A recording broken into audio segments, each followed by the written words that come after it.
Alright, I'd like to welcome everybody to our online captains meeting, something new that we're going to try this year for intramurals. We thought we'd let you do this at your own leisure, at your own computer, rather than spending a night coming in, listening to us talk. You can now do it at home. So, let's get started. First of all, my name is Josh. I'm the assistant, program assistant for intramurals. Scott Wagner is our director.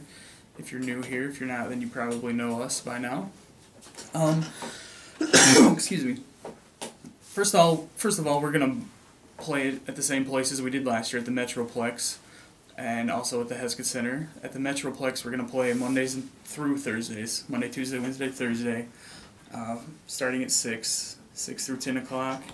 And at the Heskett Center, we're only gonna play Mondays and Wednesdays this year because we're sharing time with soccer, and those times will also be 6 through 10 o'clock.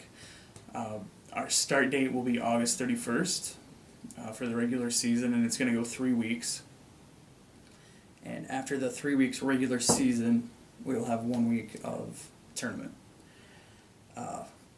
Something else that's new this year that we're going to do, we're going to have pre-printed rosters at every site. When you sign your team in, either online or with the paper form, you need to put in as many people as you think possibly could play. What we're going to do at the beginning of every day, say it's a Monday, we're starting our games, we're going to print off when we print off what teams are playing each other at what places, we're going to pre-print the rosters. That way, if you show up, you point to the team, the roster that you're on, and we just check it off. You sign in, check it off. If you were not on the team that you say, if your name's not on that pre-printed roster, you can't play. So it's important that you sign in the majority of the people that you think could play on your team the whole time. You can come into Scott's office or shoot him an email saying you want to add someone to your team, and we can add that for you. When you do get to the games and you are ready to sign in, all you have to do is find the supervisor, whoever's going to be signing in for the next game, and just show your ID, and like I said, they'll check you off. Something else new that we're going to do this year, we're going to have what we call sportsmanship code, and sportsmanship ratings really is what they are. Every team at the end of every game, no matter what sport we do this year, will get a sportsmanship rating. And what that is you will get a rating between 1 through 5. 5 being great, 1 being terrible. And to make the playoffs, you have to have an average of a 3 through the season. This should be easy, unless your team does something very catastrophic and pretty much disqualifies themselves. You should be able to attain a 3. We do have criteria for what constitutes a 4, 3, 2, 1, and a 5 on our website. And you can find our website on the Wichita State website under athletics. Just go to intramurals. It's easy. It's just wichita.edu if you haven't been there before. Probably the last new thing that we're doing this year, we are going to have a forfeit fee. And we have 2 ways to not play a game. If you were a team, you can either default or it's a forfeit. And a default is when you let us know you have to let us know by 3:30, at least 3:30, the day of the game that you're going to play, no later than 3:30.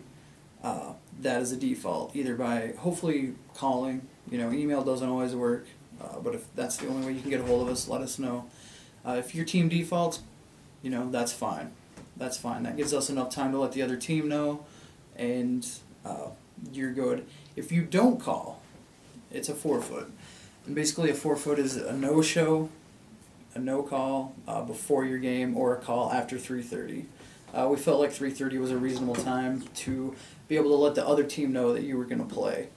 The forfeit fee is going to be $20. So if you no-show, no-call before your game, the captain is going to be responsible for $20, and it's paid through Scott or the business office here at the Heskett Center. You must pay that before your next game. If you don't, you're not going to be able to play your next game, and you will have another forfeit, and that will be $20 more, and that will also 2 forfeits for the season, and you're out of the league. So hopefully what we're trying to alleviate here is when one team diligently shows up for their game and there's no game. The other team doesn't let anyone know that they're not going to be there. So hopefully we can get rid of that, because that's frustrating for everyone involved. At the end of the season, we will audit the team's accounts to see, who owes, who doesn't. If you haven't paid your bill by the end of the season, we will put holds on your student account. We can do that, and that's what we talked about would be the easiest way to get these paid. The moral of the story is there's no reason to forfeit. I understand if you show up and people tell you that as a captain, people will tell you, hey, I can be there, I may be cutting it close, and you show up for your game and there's only 5 people. So hopefully we can alleviate some of the stress involved for that. Now let's go over some of the rules. Game time is forfeit time. I just went through the whole spiel of forfeits. So hopefully we can avoid that. If it's 6 o'clock and the other team's ready to go and you say, well, I have 4 more people, they're on their way, game time is forfeit time. That's pretty simple. I already talked about having the representatives fill out the score sheet. Basically, as an individual, you need to go up and show the supervisory ID at the sign-in. So hopefully this will work out a lot better. It may be a little interesting at the beginning just because it's different than what we've done in the past. So hopefully this will be great. Players will not be permitted to wear jewelry at any time.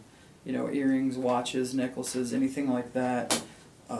Any type of clothing that's deemed dangerous to other participants. And that, that's not because we're trying to be tough. That's for everyone's safety. If you have someone that has a big watch on, rounding first, and accidentally clips the first baseman, now the first baseman has a huge cut on his arm and he's bleeding. So that's just for the safety of all participants.